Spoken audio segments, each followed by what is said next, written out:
ನಮಸ್ಕಾರ ಕೊಡ್ಲಾ ನನ್ನ ಮಂಗಳೂರಿನ ಮಿತ್ರರಿಗೆಲ್ಲರಿಗೂ ನಮಸ್ಕಾರ. ಎಂಚುಲ್ಲರ್ ಮಾತಿರಲ್ಲ.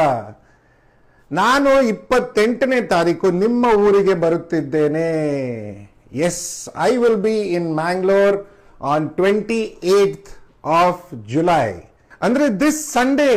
S, and we will be having a hobbyist meet. So ನಾವೆಲ್ಲರೂ ಮೀಟ್ ಆಗೋಣ, ಹಾಬಿ ಬಗ್ಗೆ ಡಿಸ್ಕಸ್ ಮಾಡೋಣ. It will be amazing fun. Now we are going to meet at this beautiful cafe called Kairos.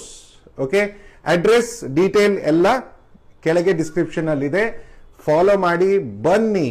We will be meeting between 3 o'clock and 6 o'clock. So this Sunday 28th of July 3 p.m. at Kairos ನಾವೆಲ್ಲರೂ ಭೇಟಿ ಆಗೋಣ. Okay, hobby ಬಗ್ಗೆ discuss ಮಾಡೋಣ. ನನಗೆ ತುಂಬಾ ಖುಷಿ ಆಗುತ್ತೆ. I am waiting to be in Mangalore.